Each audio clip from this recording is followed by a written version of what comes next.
Amém. Ainda de pé, Gálatas, capítulo 4, versículos 1 a 11.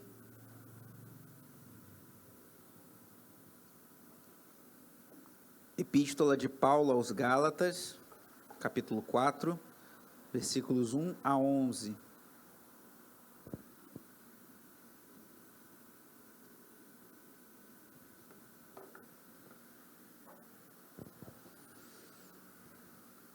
Estamos nessa jornada de mensagens sobre Gálatas. Confesso que eu nunca tinha me debruçado como tenho feito nessa epístola, e quanto mais eu me debruço, mais eu fico maravilhado, fascinado com a riqueza dessa porção da palavra de Deus. Não à toa que a própria reforma protestante foi muito influenciada por essa epístola. Lutero, Calvino pregou expositivamente toda a epístola aos Gálatas de forma bem detalhada, que é uma porção maravilhosa das Escrituras, que é toda a palavra de Deus é maravilhosa. Gálatas, capítulo 4, versículos 1 a 11, diz assim a palavra do Deus eterno. Digo, porém, que, enquanto o herdeiro é menor de idade, em nada difere de um escravo, embora seja dono de tudo. No entanto, ele está sujeito a guardiães e administradores, até o tempo determinado por seu pai. Assim também nós, quando éramos menores, estávamos escravizados aos princípios elementares do mundo. Mas quando chegou a plenitude do tempo, Deus enviou o seu Filho, nascido de mulher, nascido debaixo da lei, a fim de redimir os que estavam sob a lei, para que recebêssemos a adoção de filhos. E porque vocês são filhos, Deus enviou o Espírito de seu Filho ao coração de vocês, e ele clama: Abba, Pai. Assim, você já não é mais escravo, mas filho, e por ser filho, Deus também o tornou herdeiro. Antes, quando vocês não conheciam a Deus, eram escravos daqueles que por natureza não são deuses. Mas agora, conhecendo a Deus, ou melhor, sendo por Ele conhecidos, como é que estão voltando àqueles mesmos princípios elementares, fracos e sem poder? Querem ser escravizados por eles outra vez? Vocês estão observando dias especiais, meses, ocasiões específicas e anos. Temo que os meus esforços por vocês tenham sido inúteis. Oremos. Pai amado e bendito, santo é o teu nome, maravilhosa é a tua palavra. Te agradeço por essa porção tão rica da tua palavra, Senhor, que tanto alegrou e abençoou a minha alma e o meu coração, e que possa o Senhor falar de forma diferente, de forma mais profunda, de forma mais larga, de forma específica com corações aqui nessa noite, e que em tudo o Senhor seja exaltado, pois tudo é para a glória do teu nome. Abençoa-nos, Senhor, ser engrandecido em tudo que será feito aqui, em cada palavra, como eu orava no início do culto, em nome de Jesus, amém. Os irmãos podem sentar. Eu quero começar essa pregação com uma ilustração, mas que não é uma história, uma fábula ou nada disso, mas é uma história real, e que eu extraio da própria Escritura. Diz a palavra do Senhor lá no livro de Reis, que certo rei, o rei Jeroboão, fez um altar idólatra, um altar a ídolos, e Deus levantou um homem de Deus, e mandou que ele fosse lá em Jeroboão, e trouxesse uma palavra de condenação a Jeroboão. Só que ele falou, Deus falou a esse homem, vai lá, profetiza acerca do altar idólatra do rei Jeroboão, e não come em lugar nenhum, não para em lugar nenhum, e volta para Judá. Salvo engano, Judá, aquele Jeroboão no norte, ele estava em Judá.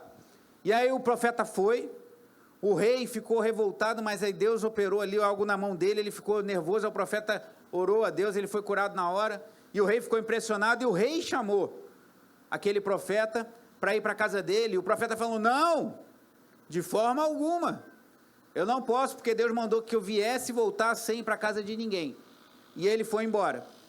E aí no caminho, algo aconteceu, vá comigo agora lá, para ver o final dessa história, 1 Reis, capítulo 13, abra sua Bíblia no primeiro livro dos Reis, capítulo 13,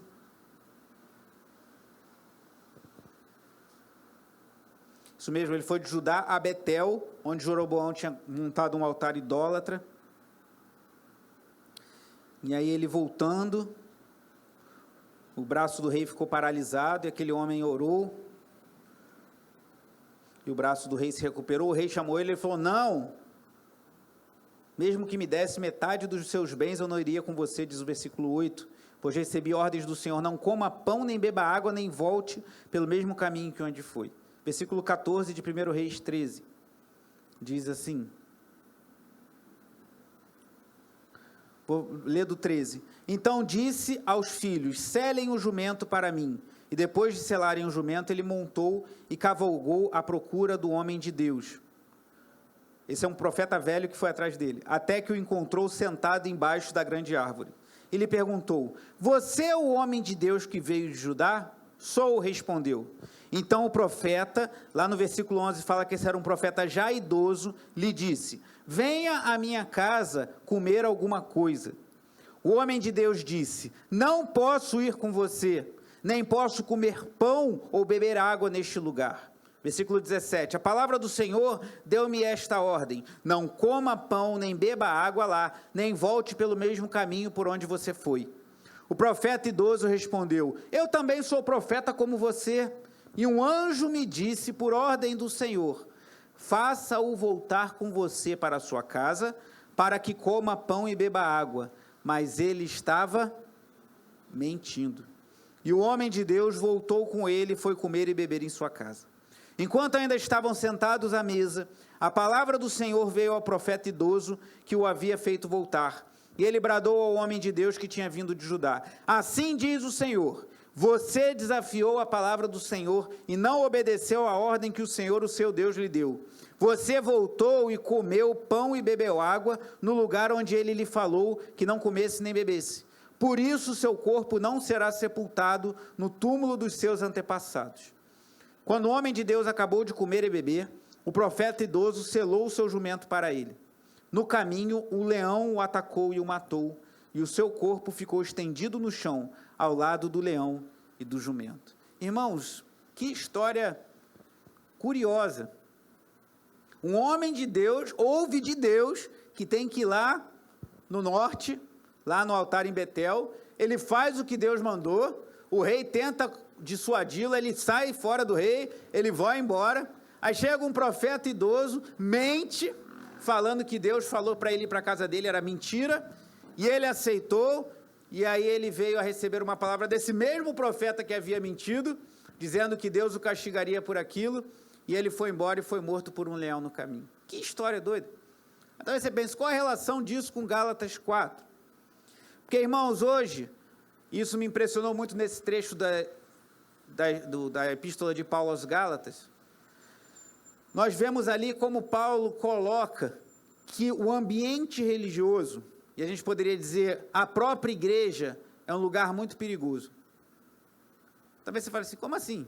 Você está numa igreja, nós estamos numa igreja, eu estou trabalhando numa igreja, eu estou pregando o evangelho numa igreja, estamos transmitindo o culto num canal de uma igreja, e eu estou falando que a igreja é um lugar perigoso? Sim. O ambiente religioso é um lugar muito perigoso, irmãos. É um lugar onde facilmente podemos nos desviar da palavra do Senhor e acreditar em mentiras. Aquele profeta caiu nesse erro. Ele pensou, esse é um profeta do Senhor, ele já é idoso, já tem experiência. Ele me falou que Deus falou, vou seguir com ele, mas Deus não tinha falado, ele tinha mentido. E aí essa noite, com a graça de Deus, eu quero falar sobre 3 alertas contra a falsa religião, que é o tema dessa mensagem. 3 alertas que o apóstolo Paulo faz aos irmãos na Galácia, aos Gálatas, sobre a falsa religião. E se você entrou aqui essa noite achando que essas 4 paredes, ou você está ouvindo achando que por passar um culto na internet, você está como numa bolha, protegido de todo risco, eu lamento te dizer que isso não é verdade. Espero que isso te deixe um pouco preocupado, talvez até um pouco confuso, mas que isso seja elucidado até o final dessa mensagem. Qual o risco de estar no ambiente religioso? Qual o risco de estar, estava numa igreja apóstata? Não, até mesmo numa igreja que prega o verdadeiro evangelho. Há riscos para nós, e é sobre isso que veremos nessa noite. Voltando lá a Gálatas, eu dividi essa parte, essa mensagem que eu dei esse tema, 3 alertas contra a falsa religião, 3 alertas do apóstolo Paulo, que a gente vai ver mais no final da mensagem. Ele trata os Gálatas como se fosse um pai, mais explicitamente como se fosse uma mãe que deu à luz aquela igreja, e ele com muito carinho, com muito amor, ele trata com muita preocupação, e ele dá 3 alertas. Primeiro, cuidado com o legalismo. Você querer obter o favor de Deus pela força do seu braço, por obedecer a Deus, achar que você faz as coisas para Deus, esse é o legalista, e aí por eu obedecer a Deus, eu obtenho o favor de Deus, e Deus fala, ó, esse cara é bom mesmo, esse aí merece uma casa mais bem apresentada lá no céu. Primeiro alerta, cuidado com o legalismo, versículos 8 a 11. Segundo alerta, cuidado com as amizades. O discurso aqui se torna muito parecido com o discurso de um pai ou de uma mãe, né? Quantos pais aqui, quantas mães falam isso para os seus filhos ou já falaram? Quantos avós falam para os seus netos? E quantos de nós, acredito que todos, ouviram isso de seus pais? Cuidado com as suas amizades. Versículos 12 a 16. E por fim, versículos 17 a 20. Cuidado com os falsos mestres que existiam nos dias de Paulo e continuam existindo nos dias de hoje. Primeiro ponto, cuidado com o legalismo. Eu li o início do capítulo 4, no qual já expus para os irmãos, já meditamos na semana passada, mas eu li novamente, especialmente por conta do versículo 7, que diz assim, assim você já não é mais escravo, mas filho, e por ser filho, Deus também o tornou herdeiro. Semana passada eu falei da bênção que Deus nos concede em nos tornarmos seus filhos e seus herdeiros. E aqui, no início do trecho que estamos refletindo hoje, versículo 8, Paulo diz assim, antes, quando vocês não conheciam a Deus, eram escravos daqueles que, por natureza, não são deuses. Então, você vê um contraste entre o versículo 8 e o 7. Paulo fala assim, ó, Deus agora faz com que você não seja mais escravo, mas seja seu filho. E aí no versículo 8 ele fala, olha, vocês não conheciam a Deus, vocês eram escravos, e todos nós éramos, irmãos. Talvez você possa ter uma experiência semelhante à da minha família. Minha mãe era chefe de um terreiro de umbanda da minha família, né? Minha família tinha um centro dedicado a umbanda e ao kardecismo, e minha mãe era a mãe de santo, era chefe de tudo lá. Então você pode ter uma experiência como a da minha mãe, ou uma experiência como a minha, que não fui tão atuante no espiritismo, embora tenha estudado o kardecismo, mas depois me revoltei com religião e me tornei ateu, e aí os meus ídolos eram outros, era o meu conhecimento, era o meu estudo, eram as coisas que eu buscava, era a minha carreira profissional, seja na música, seja na engenharia, e aí vários ídolos vão se apresentando diante de nós. Talvez o seu ídolo fosse um relacionamento, talvez o seu ídolo fosse uma imagem de escultura mesmo, que você tinha na sua casa e que você depositava a sua confiança. Ou talvez alguns ainda tenham e já passa da hora de jogar isso fora e colocar sua confiança somente em Cristo. Mas Paulo fala, nós éramos escravos, irmãos, escravos dos ídolos desse mundo, e cada um de nós aqui poderia colocar qual escravo que você era antes de se render a Cristo, mas agora você é escravo não mais desses, mas você é filho de Deus. E Paulo fala aqui, como nós lemos, que eles não são deuses.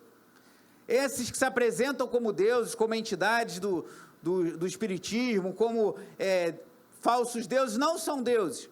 Mas Paulo também diz, escrevendo aos Coríntios, que muitos que fazem oferendas, apresentam coisas a esse tipo de entidade, não sabem que estão fazendo a demônios. Então não são deuses verdadeiros, e muitas vezes a pessoa está cultuando demônios e não tem ciência disso. Então talvez você fosse um adorador de demônios, talvez você fosse alguém que adorava entidades que na verdade são demônios, que até operavam sinais na sua vida, pois Jesus diz lá em Mateus 24, que surgirão falsos cristos e falsos profetas, operando prodígios e sinais que, se possível, enganariam até os eleitos. Então o diabo opera os seus sinais, o diabo tem as suas artimanhas da mentira, e éramos escravos, irmãos, seja de uma entidade, seja de uma imagem de barro ou de cerâmica, seja dos ídolos do nosso próprio coração, mas agora não somos mais escravos, mas somos filhos de Deus. E aí no versículo 9 ele faz um alerta, mas agora conhecendo a Deus, ou melhor, sendo por ele conhecidos, como é que estão voltando àqueles mesmos princípios elementares, fracos e sem poder, querem ser escravizados por eles outra vez? Então é como se você está na igreja há alguns anos, há algum tempo, e aí você foi dedicado a uma entidade do espiritismo, ou você era devoto de algum santo sincretismo afro-católico brasileiro, e você devotava todo ano, no feriado daquele santo, você ia lá e fazia procissões e um monte de coisa, e Cristo te libertou disso, e algo está acontecendo na tua vida que você está voltando, querendo voltar para o terreiro, voltar para as procissões, voltar para as simpatias, voltar para as coisas que você fazia para obter o favor dessa entidade que você cria, que guardava a sua vida, mas não é real, é falso, no muito você estava adorando demônios, Paulo está falando isso, mas agora que vocês conhecem a Deus, vocês estão querendo voltar a ser escravos. Mas eu queria chamar a atenção para um detalhe no início do versículo 9, que impactou profundamente a minha alma, que ele fala assim: agora conhecendo a Deus, ou melhor, sendo por Ele conhecidos. Irmãos, a caminhada cristã é uma caminhada de conhecimento de Deus, nós precisamos crescer no conhecimento de Deus, mas eu quero te falar algo maravilhoso que impactou meu coração e eu espero que impacte o seu também. Nós não só conhecemos a Deus, mas Deus nos conhece, irmãos. Ele conhece cada uma de nossas fragilidades, Ele conhece cada uma de nossas virtudes, Ele conhece os nossos pensamentos. Hoje de manhã, pregando sobre Apocalipse 19, eu falava que Jesus ali que mostra Ele irrompendo dos céus, chegando para a sua volta triunfante num cavalo branco, e uma das imagens que está lá em Apocalipse 19 é que Jesus tem os olhos como chama de fogo. O que isso significa? Que Jesus tudo perscruta, Jesus tudo conhece, não há um pensamento, não há uma intenção do coração, não há uma fragilidade, não há uma virtude, não há algo que façamos de bom ou de ruim que o Eterno não conheça. Ele conhece você, Ele conhece as suas demandas. Vou dar um exemplo, eu não gosto muito de dar exemplos pessoais, ainda mais dessa ordem, mas cabe aqui. Esses dias, acho que foi ontem, ou sexta-feira, eu estava estudando, eu estava em casa, debruçado sobre uma teologia sistemática de 1.200 páginas, estudando lá, marcando que não sei o quê, e o meu filho Daniel, ele agora está gostando de um desenhozinho que um dos brinquedinhos lá, ele sobe pelas paredes, ele está achando que ele é esse brinquedinho, e ele quer subir pelas paredes, e meu irmão, mas ele não consegue subir nas paredes, ele sobe no sofá, sobe no reck, sobe na poltrona, sobe em tudo, e Daniel, gritando, e Raquel mamando, dormindo e chorando, e aquela confusão, e eu na sala, tranquilo, com a minha sistemática lendo, marcando, aí eu escuto a minha esposa falando com a minha sogra, o Felipe, ele é um guerreiro mesmo,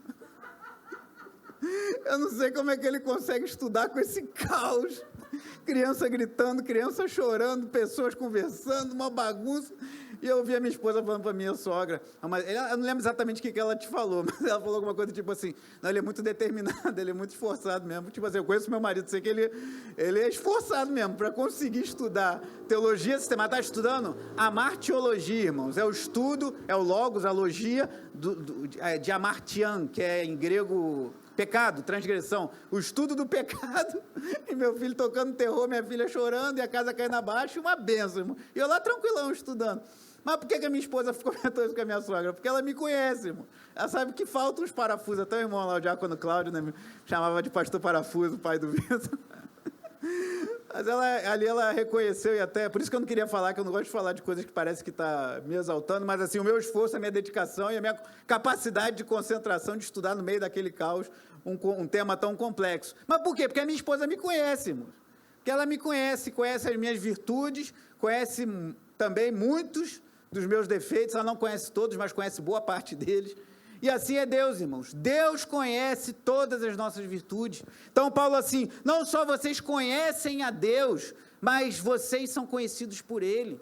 Irmão, você tem ideia do que é isso? O Deus eterno, como cantamos aqui, acho que, foi o diácono Valquí que orou no gabinete, o Rei eterno, imortal, invisível, mais real, não foi isso? Que nós oramos ali. Ele que é o Deus Todo-Poderoso, Ele que tem toda a glória, aquilo que falamos ali no estudo sobre os solas, Ele que é todo-poderoso, grandioso, Ele conhece as nossas vidas, Ele conhece cada detalhe da nossa existência, que coisa maravilhosa. E aí Paulo fala aos Gálatas, agora vocês conhecendo o único Deus verdadeiro, e não só isso, mas sendo conhecido por eles, vocês vão voltar à escravidão do seu passado, vocês vão voltar a viver quando vocês não conheciam a Deus e sequer eram conhecidos por Ele como filhos, porque quando depositamos nossa fé em Cristo, o mérito de Cristo é atribuído a nós, a justiça de Cristo é imputada a nós, então Deus passa a nos conhecer como seus filhos por intermédio de Jesus Cristo. E a gente vai voltar ao passado. Só que aí, irmãos, vem algo assim meio chocante, meio impactante. Porque talvez você concorde comigo até aí, que é muito fácil entender isso de alguém como a minha mãe, por exemplo. Perdoe-me citá-la mais uma vez. Como se Paulo estivesse escrevendo à irmã Marilúcia e dizendo assim: como você, Marilúcia, que um dia serviu as entidades da Umbanda, vai agora largar Jesus para voltar para a Umbanda, voltar a servir as entidades que você serviu no passado? Isso é muito fácil da gente entender. Só que não era sobre isso exatamente que Paulo estava falando. Os crentes gálatas, eles, a região da Galácia, ela tinha muita religião celta.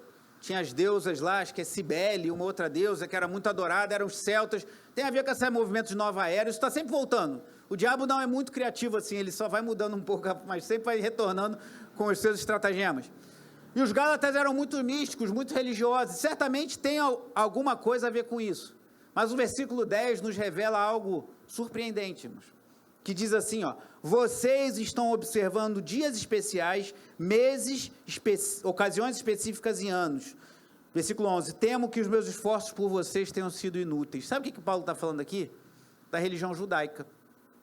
Porque dias especiais, meses, ocasiões e anos eram datas que os judeus representavam. E quem ordenou essas datas? Deus.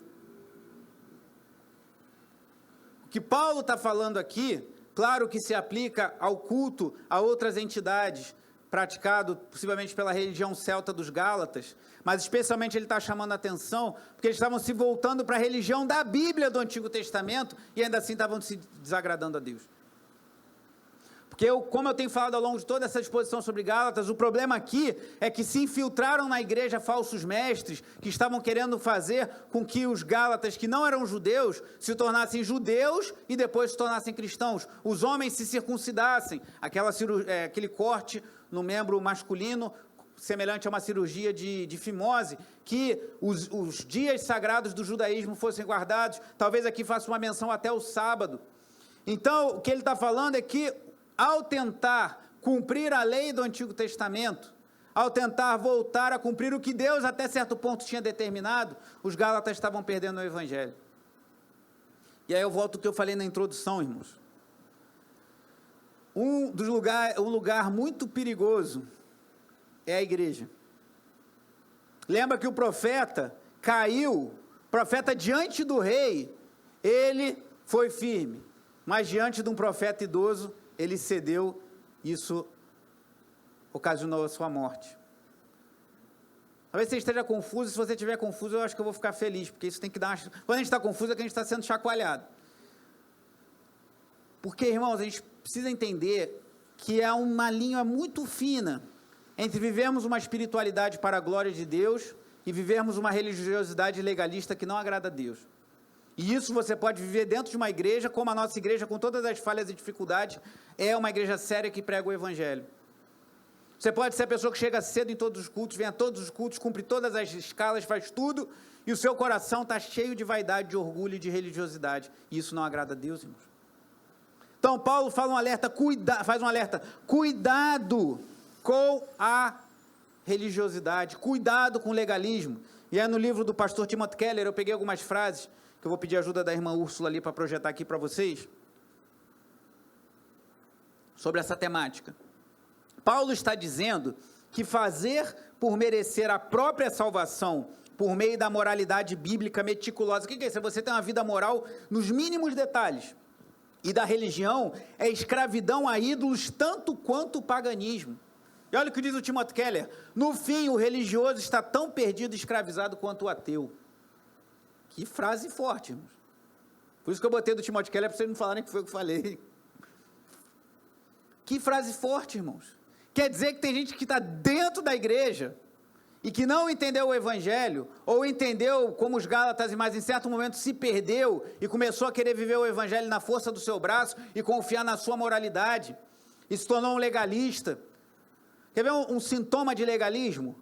Pessoas que focam muito em detalhes. Aquela pessoa que se liga muito em detalhes da espiritualidade. Não, um crente, para ser crente, tem que fazer isso assim, assim, assim, meticulosamente, nos mínimos detalhes. Ou que valoriza mais questões denominacionais. Nossa igreja, por exemplo, usa colarinho, os pastores. É uma prática da nossa igreja e de outras também, não só a igreja católica, mas outras igrejas protestantes. Aí alguém pode chegar e falar, não, o certo era todo pastor usar colarinho. Por quê? É uma prática da nova vida, mas o cara para ser pastor não tem que ter colarinho. O legalista muitas vezes se pega no detalhe, leva aquilo, pega o que eu falei em mensagens anteriores, a diferença de dogma, doutrina e opinião. Dogma é o que não dá para mexer. Jesus Cristo é o Filho de Deus, nós somos salvos pela fé, pela graça mediante a fé em Jesus. Doutrina são coisas importantes, mas que têm opiniões diferentes. E opinião são coisas mais voltadas a costumes, roupas, o que você pode ouvir, o que é adequado ou não. É quem pega coisas de costume ou de doutrina que são importantes, mas permitem opiniões diferentes e joga para a categoria de dogma, para coisa que é inegociável. Para o cara ser crente, o cara tem que fazer assim. Normalmente o legalista, ele se pega coisas pequenas, que ele cumpre, e ele acha que é melhor do que os outros porque cumpre, e ele acha que é mais especial do que os outros porque faz aquilo ali, coisas que às vezes vêm da sua cabeça, e ele acha que é mais espiritual do que os outros por causa disso. Isso é legalismo, e muitas vezes esse está tão perdido e escravizado quanto aquele que não tem Deus. Você está chocado? Espero que sim. Porque essa mensagem me deu uma chacoalhada também, irmãos. Então, primeiro, cuidado com o legalismo. É muito fácil, irmãos, é muito fácil a gente se tornar um crente nominal 10, que todo mundo fala que é o crente que não tem o que falar, mas que Deus que nos conhece, sabe da motivação, do orgulho, da vaidade, do sentimento de superioridade. O casamento de fulano não está bem porque ele não é crente igual a mim. Se ele fosse para a igreja como eu vou, se ele fizesse as coisas que eu faço, lembra de Jesus falando de duas orações do pecador e do publicano? Não, do publicano e do fariseu. Que o fariseu falava, Senhor, eu jejuo 2 vezes por semana, dou dízimo de tudo que eu faço, que não sei o que, não sei o que. E o publicano nem olhava para o alto, batia no peito. Senhor, tenha misericórdia de mim. E o fariseu ainda falou, não sou como esse publicano. E a Bíblia fala que aquele fariseu voltou para casa, a sua oração acabou ali, e o outro foi ouvido por Deus. Então, cuidado com o legalismo, cuidado com a religiosidade. Lembre-se que o profeta que acabou ouvindo no contexto da religião, a palavra de um profeta idoso, e isso o levou à morte. Segundo ponto, cuidado com as amizades. Versículo 12. Eu lhes suplico, irmãos, diz o apóstolo Paulo, que se tornem como eu, pois eu me tornei como vocês. Só até aí. Paulo aqui mostra algo interessante que também confronta muito os legalistas. Porque o legalista normalmente acha que todo crente tem que se vestir, tem que ouvir, tem que falar, tem que fazer as coisas do jeito que ele faz. Só que Paulo mostra aqui que ele tinha uma certa flexibilidade no que o evangelho permite ter flexibilidade. Lembra quando eu falei sobre Filipenses, ainda quando estávamos sem cultos presenciais? Tem essa série aí no nosso canal do YouTube, você pode visitar lá depois. Eu falei que Paulo lá não condenou alguns irmãos que estavam pregando o evangelho por inveja, por orgulho e para trazer problema para Paulo. Paulo não via tanto problema, estão pregando a Cristo, está tudo certo. Mas aqui aos Gálatas, no capítulo 1, versículos 8 e 9, ele fala que ainda que um anjo do céu, um de nós, pregue evangelho que vá além do que temos pregado, que seja maldito, que seja anátema. Anátema é maldito. Então Paulo sabia onde ele podia flexibilizar. E aqui possivelmente ele se tornou como um deles, porque Paulo era judeu, Paulo era fariseu, conhecia a palavra de Deus, conhecia tudo, era um mestre do judaísmo.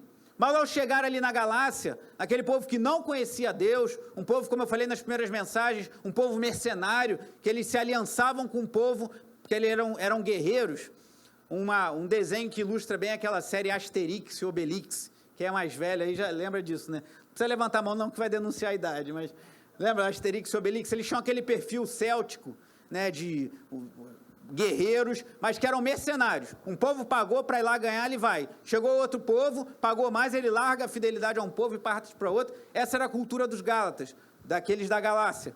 E aí Paulo fala que eles estavam desertando do evangelho, passando para esse evangelho dos judaizantes. E aqui ele fala, olha, eu me tornei como vocês. Possivelmente Paulo, mesmo sendo um judeu criterioso, ele conseguiu se comunicar com eles.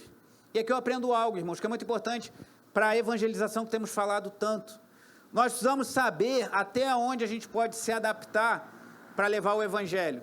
Nós não podemos adaptar princípios, não podemos adaptar valores, não podemos adaptar coisas que são inegociáveis, mas você talvez precise ter um pouco mais, falar menos do evangeliquez, na hora de você evangelizar alguém que não é cristão. Eu me lembro que uma vez, logo no início da caminhada, eu trabalhava no escritório de engenharia, e o chefe, que era um engenheiro muito experiente, já até falecido, uma vez a gente estava conversando sobre alguma coisa, e eu estava afiado lendo a Bíblia, um monte de coisa. Aí eu falei, não, porque lá em Eclesiastes 7, aí não acabei nem de falar, irmão, nem falei o versículo. Ele falou, não quero saber disso não. Se eu não tivesse falado Eclesiastes 7:2, eu teria falado o que a Bíblia diz, mas eu quis dar um endereço, aí acabei perdendo o discurso. Então eu poderia ter falado a palavra de Deus da mesma maneira, mas fui me valer do meu evangeliquez, eu naquele, furor, naquela ímpeto de novo convertido, e não consegui dar continuidade à conversa. Então peça a Deus sabedoria. Paulo de alguma maneira se ajustou, sem mexer na mensagem, sem mexer nos princípios, sem mexer nos valores, para se comunicar aos Gálatas, e ele teve sucesso nisso. E por vezes temos que fazer o mesmo. Mas ele continua assim ainda no versículo 12, em nada vocês me ofenderam, como sabem, foi por causa de uma doença que lhes preguei o evangelho pela primeira vez. E aqui, irmãos, aí a gente vai ter que abrir um pouquinho para a doutrina aqui. Sabe o que Paulo está dizendo aqui? Paulo, que é considerado por muitos o maior teólogo da história da igreja, do Novo Testamento, são atribuídas a ele 13 cartas. Alguns até questionam se Hebreus teria sido escrito por Paulo.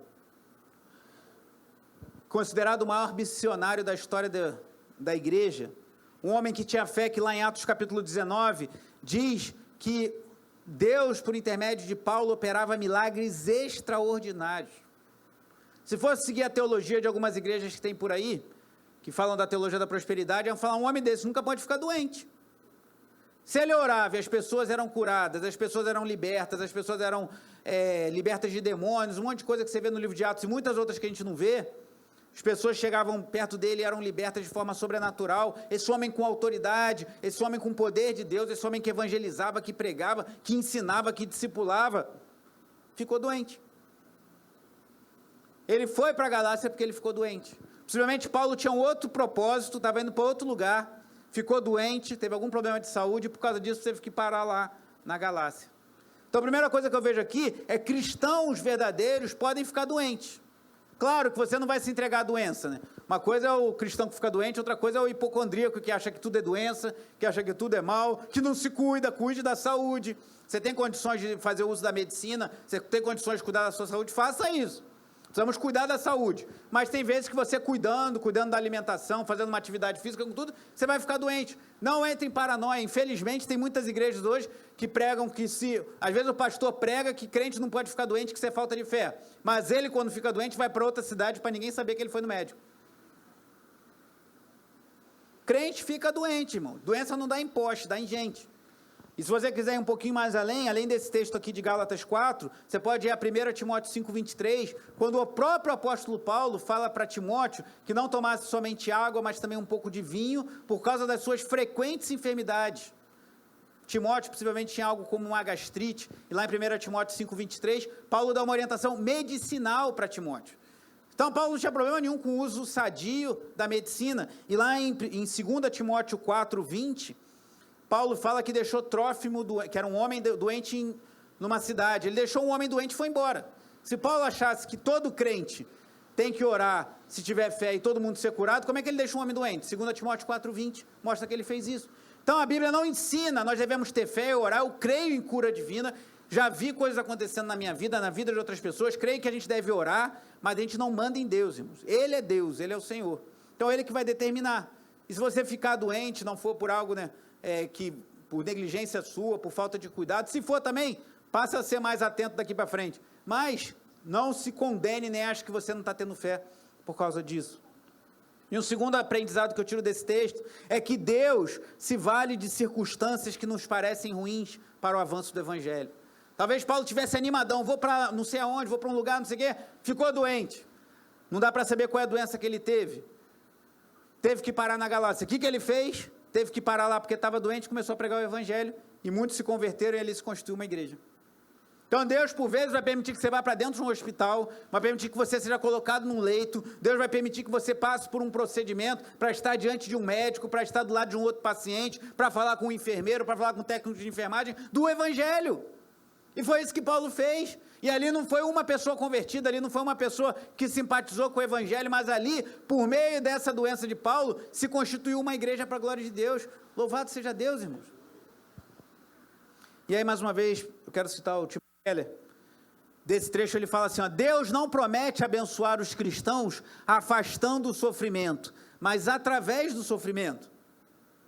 Jesus sofreu não para que não pudéssemos sofrer, mas para que no nosso sofrimento nos tornássemos como Ele, irmãos. Então Jesus sofreu, isso não quer dizer, como alguns pegam uma interpretação errônea lá de Isaías 53, Ele tomou sobre si as nossas dores, então a gente não tem que ter doença. Não é isso. Não vamos nos entregar à doença, mas por vezes vamos passar por sofrimentos físicos. Ele sofreu não é para que a gente não pudesse sofrer, mas que a gente, no nosso sofrimento, glorificássemos a Deus e nos tornássemos semelhantes a Jesus. E o versículo 14 continua lá, ó, de Gálatas 4. Embora a minha doença, Paulo chama de... Tem crente que não fala isso, eu já vi crente falando isso para mim. Qual é a sua doença? Não posso falar que é minha doença, não. A Paulo falou que a doença era dele, porque não é tua, não? Deu no gato, no cachorro que você tem lá? Pode falar que é minha doença, não vai se tornar mais doente por causa disso, não. Aí, isso é coisa de espiritismo, coisa de misticismo brasileiro. A igreja evangélica está lotada de coisa que não é da igreja, não é de Cristo, não, é do misticismo brasileiro. Embora, versículo 14, a minha doença lhes tenha sido uma provação, vocês não me trataram com desprezo ou desdém, ao contrário, receberam-me como se eu fosse um anjo de Deus, como o próprio Cristo Jesus. O que Paulo está testemunhando aqui? Ele chegou doente lá na Galácia, o que os irmãos fizeram? Receberam ele com todo o amor, e ele pregou o evangelho, anunciou, eles receberam como se ele fosse o próprio Cristo. E ali não sabemos se a igreja começou nesse momento, possivelmente sim até, mas se já tinha algum cristão ali, certamente a presença de Paulo, o ensino de Paulo, as palavras de Paulo potencializaram, embora eu acho até que a igreja começou nesse momento. Eles receberam Paulo muito bem, só que alguma coisa mudou agora, irmãos, e por isso que o tema dessa parte eu dei cuidado com as suas amizades. E no versículo 15 ele fala, o que aconteceu com a alegria de vocês? Tenho certeza que se fosse possível, vocês teriam arrancado os próprios olhos para dar-los a mim. Alguns acham até por isso que Paulo estava com problema nos olhos, mas aqui pode ser só uma hipérbole, uma figura de linguagem, mas alguns falam, Paulo devia estar com problema nos olhos, e os Gálatas foram tão legais para ele, que ele percebeu, se o cara pudesse arrancar o olho e dar para mim, para eu ficar curado, ele faria isso, mas a gente não tem como saber se era uma doença nos olhos. Mas o importante aqui é você saber o seguinte, Paulo está falando, vocês me trataram tão bem, vocês me receberam tão bem, fizeram tudo por mim, e ao versículo 16 ele fala, tornei-me inimigo de vocês, por lhes dizer a verdade. Irmãos, amigo de verdade é o que fala a verdade. Amigo de verdade é o que fala as verdades que precisamos ouvir, irmãos. Sei que é muito bom a gente ouvir que nós somos bons, que nós somos estudiosos, que nós somos concentrados, que nós somos pessoas valiosas, que nós somos generosos, que nós somos corretos, somos trabalhadores, somos íntegros. É muito bom ouvir isso tudo. Mas por vezes a gente tem que ouvir de alguém que nós somos orgulhosos, que nós somos vaidosos, que nós somos cheios de nós mesmos, que nós às vezes somos sem ímpeto para trabalhar, que a gente é preguiçoso. Tem hora que a gente tem que ouvir lá o texto de Provérbios, vai ter com a formiga, ó preguiçoso, acorda mais cedo, vai trabalhar, meu irmão. Ih, não faltou não, que eu sei que é firme. Mas Paulo está falando de algo aqui muito mais importante, irmãos, do que esses conselhos práticos que também são importantes. Mas Paulo estava falando a verdade do evangelho e os Gálatas estavam chateados com ele, irmãos, porque eles estavam se aliançando com amizades que estavam desviando do caminho. Quem são as suas amizades? Cuidado, tenha cuidado com isso, cuidado com as pessoas com quem você abre a sua vida, cuidado com as pessoas com quem você confia seu coração, não fale da sua vida, não fale das suas demandas, não fale das suas carências para qualquer pessoa, cuidado com as suas amizades, porque às vezes uma pessoa que parece tão bonzinho, tão boazinha, vai te dar um conselho que vai te empurrar para o buraco, que vai te empurrar para o abismo. Cuidado com as pessoas com as quais você se relaciona, cuidado com as suas amizades. Se o primeiro cuidado de Paulo aqui é cuidado com o legalismo, com a falsa religião, o segundo é aqui, cuidado com as amizades, porque os, entre aspas, amigos dos Gálatas estavam os afastando do evangelho verdadeiro e estavam colocando Paulo como se fosse inimigo, quando Paulo queria somente o bem deles. E aí vamos para o nosso terceiro e último ponto, cuidado com os falsos mestres. Versículo 17, os que fazem tanto esforço para agradá-los não agem bem, mas querem isolá-los a fim de que vocês também mostrem zelo por eles. É bom sempre ser zeloso pelo bem, não apenas quando estou presente. O que Paulo está falando? E cuidado com isso, irmãos. Paulo fala aqui da atitude dos falsos mestres, que é de quem ele está falando desde o início da carta, que estavam querendo desviar os Gálatas da palavra de Deus. Eles estavam querendo isolá-los de Paulo. Por quê? Porque eles sabiam que se eles continuassem tendo contato com Paulo, Paulo ia falar a verdade para eles e abrir os seus olhos para a mentira que eles estavam contando. Então, cuidado, que tem pessoas com uma lábia, com um discurso sedutor, que querem te atrair para te afastar dos caminhos de Deus. Tome cuidado com a sua vida, cuidado com seus amigos no trabalho, cuidado com seus amigos na vizinhança, cuidado com seus amigos no estudo, na escola, na faculdade, cuidado com seus amigos até no âmbito de família. Infelizmente, a gente tem que falar isso, porque às vezes, no próprio âmbito de familiar, você tem que abrir seus olhos e tomar cuidado. Eles estavam querendo fazer o quê? Paulo está pregando o evangelho, está falando a verdade para eles. Eu não quero que eles caiam no discurso de Paulo. Eu tenho que isolar Paulo deles. Não tinha internet, não tinha WhatsApp naquela época. Se bem que hoje até isso clonam, né? Mas vamos isolar Paulo. Cuidado. O diabo usa pessoas para te isolar de pessoas que realmente querem o teu bem, querem a tua edificação espiritual, querem teu amadurecimento em Cristo.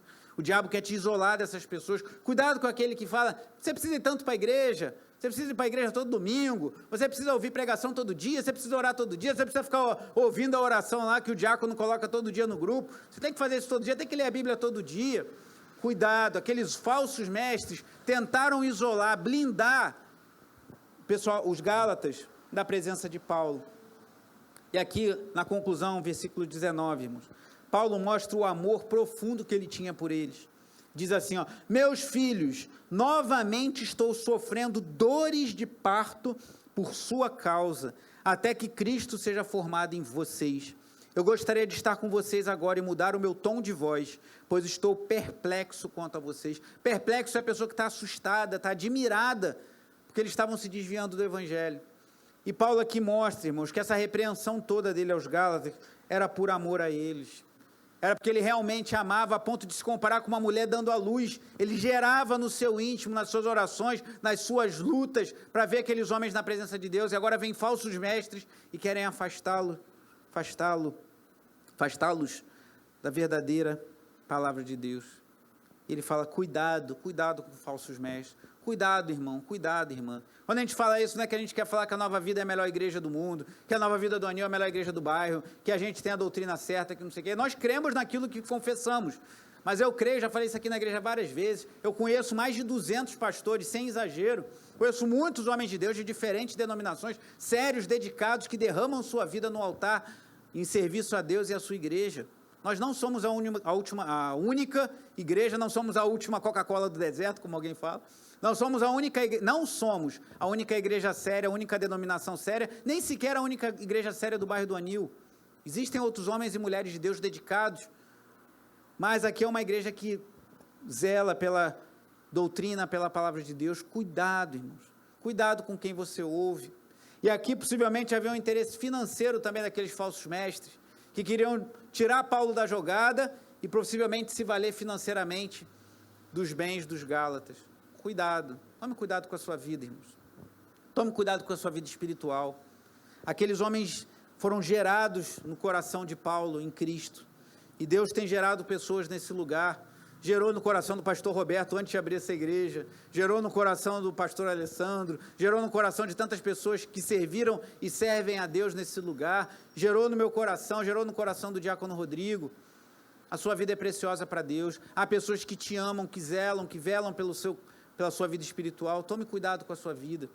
Os falsos mestres não acabaram nos dias de Paulo, eles estão hoje bem presentes por aí. Cuidado com a sua vida espiritual. Voltando a 1 Reis, aquele homem, no ambiente religioso, foi enganado e encontrou a morte. Cuidado, 3 alertas que o apóstolo Paulo nos traz e que eu trago essa noite. Cuidado com o legalismo. O fato de você estar na igreja achando que está fazendo tudo certo, não é garantia de estarmos agradando a Deus. Cuidado com as amizades. Pessoas podem chegar como aquele profeta idoso, se dizendo em nome de Deus e querer te afastar da presença de Deus. Cuidado com os falsos mestres, que não vão vir, irmãos, com um tridente, um chifre vestido de preto e vermelho, essa é a combinação, tudo bem, não vão vir assim, não, eu estou fazendo uma referência não ao time, dessa vez, mas não vão vir assim, com fumacinha saindo pelas bocas, fumando charuto, não vai aparecer, agora vem e me segue, não vai ser assim, é sedutor, vai querer cativar a tua mente, cativar teu coração, e talvez quando você se dê conta, você acha que está agradando a Deus, você está longe da presença de Deus. Tome cuidado. Para terminar, uma última fala do Timothy Keller. Ele diz assim, ó, a idolatria e a escravidão da religião são mais perigosas do que as da irreligião, da falta de religião, ainda que menos óbvias. A pessoa irreligiosa, a pessoa que não tem religião, sabe que está diante de Deus, mas a religiosa não. Cuidado com a sua vida espiritual. Cuidado com o legalismo. Cuidado com você achar que porque está cumprindo tudo ali, você ganhou o favor de Deus. Ele fala muito bem, a idolatria e a escravidão da religião são mais perigosas. Por quê? Porque você está dentro da igreja, você está ouvindo pregação, ouvindo tudo, você acha que você está agradando a Deus, mas se seu coração não estiver genuíno na presença do Senhor, e você não entender o propósito de Deus no Evangelho da Graça que nos alcançou, você pode estar tão iludido quanto quem está lá fora, tão escravizado como quem está lá fora, tão entregue à idolatria como quem está lá fora, com um adicional, que você vai ter mais dificuldade de enxergar isso, do que quem está ali no pagode agora, que no fundo sabe que está diante de Deus. Cuidado com o legalismo, cuidado com a falsa religião, isso é um veneno que tem matado a vida espiritual de muitos crentes. Vamos orar.